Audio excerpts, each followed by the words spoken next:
leader Yewwi Askan Wi comme ni mu ko waxee liggéey bi ñu yor jëm ci élection dafa am ay phase yu bare yàlla def na phase yu dépôt yi pare nañ ko mu am phase yu contrôle judiciaire yi am également phase yu saytu boobu mën nga ko def ci sa liste comme mën nga ko def ci liste ñeneen ñi boo leen fàttalikoo ci élection locale yi am na benn jamono ñu waxoon mandataire yépp yi nekk ci commune yi nanu dem ci préfecture yi ak sous préfecture yi pour mën a xool liste concurrent yi fa nekkoon surtout liste Benno Bokk Yaakaar yéen a ngi fàttaliku loolu te loolu pour élection locale article 284 alinéa 5 moo ko wax mais ci élection yi di élection législative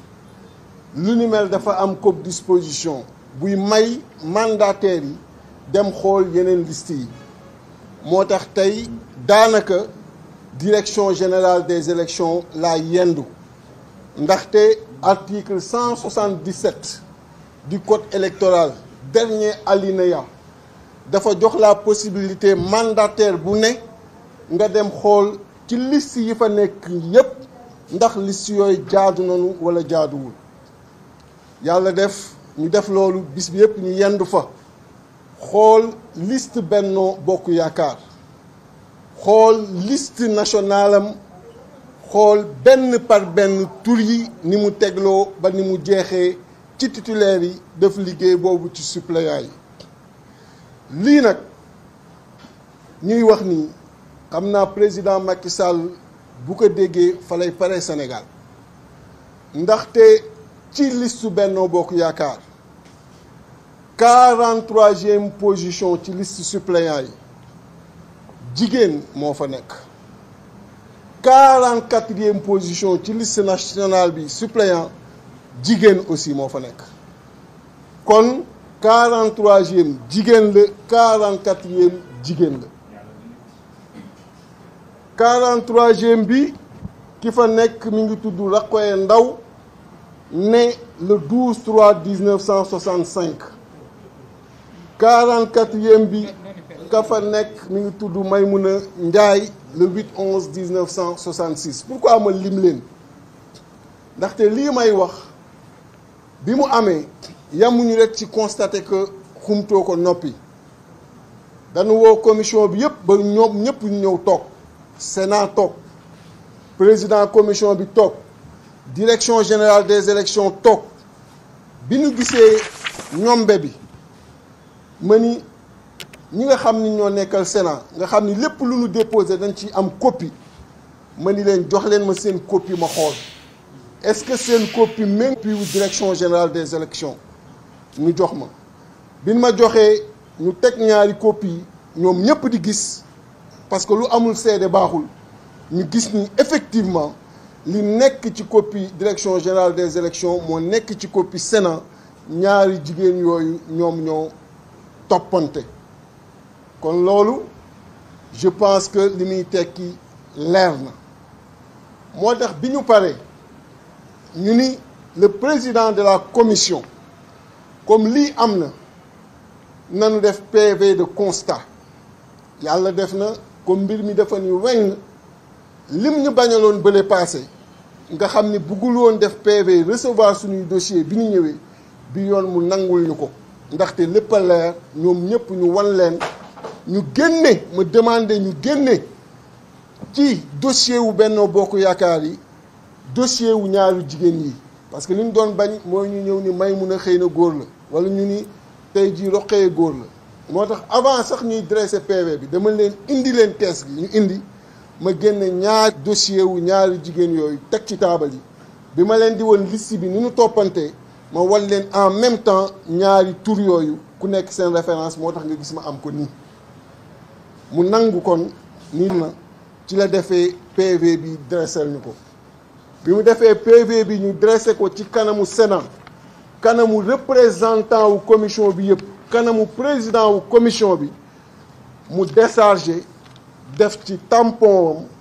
signé ko kon ne ñëpp xam ni Benno Bokk Yaakaar listam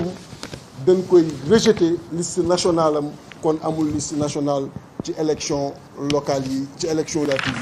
yi ñu jëm kon loolu la tey jii nii suñu liggéey bi nga xam ni moom lañ doon def wane appui ak décharge bi nga xam ni moom la ñu defal ci kanamu képp ku fa nekk nga xam ni kenn du mën a tey jii nii dellu si kon bu ñu résumer loolu en français. lii mën na ne mais bu ñu defee contrôle ba ne validé nañu mënatoo dellu si di def rectification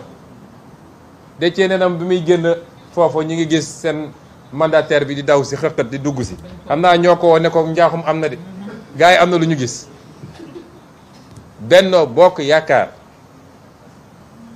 bii ci liste nationale la mënul am liste nationale 53 députés yi bàyyi ba beneen loolu na leer waaye nag ba léegi dàqul beneen bi de mooy parrainage dañ cee am benn bu ëpp loolu yoon da cee wax lu leer jarul sax ñuy wax jurisprudence constitutionnelle parce que la loi n'est même pas interprétable xam nga fu loi leer kenn du interpréter dañ ci am benn bu ëpp tata mi wax na ko nee na dañ leen bëggoon woon sax moo tax ñu yokk ci benn moom xam na ni su doon loolu dañ ciy yokk téeméer wala junni waaye duñ ci yokk benn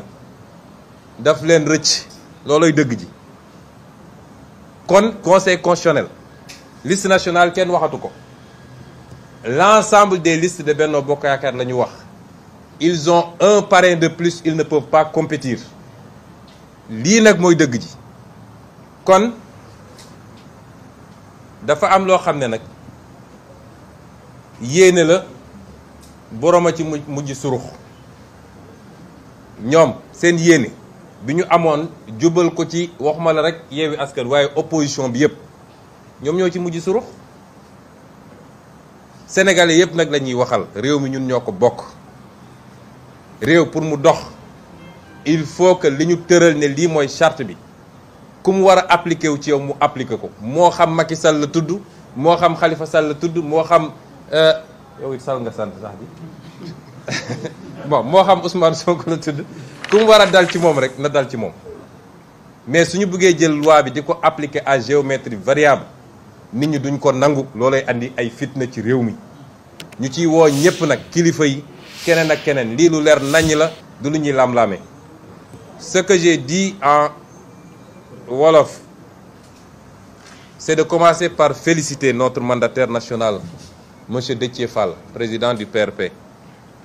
Ces derniers jours n'ont pas été faciles. Les attaques sont venues de partout, les critiques. Il a su tenir bon et surtout il a su garder son moral de soldat pour continuer le travail. Je vous le disais l'autre jour lors de mon point de presse,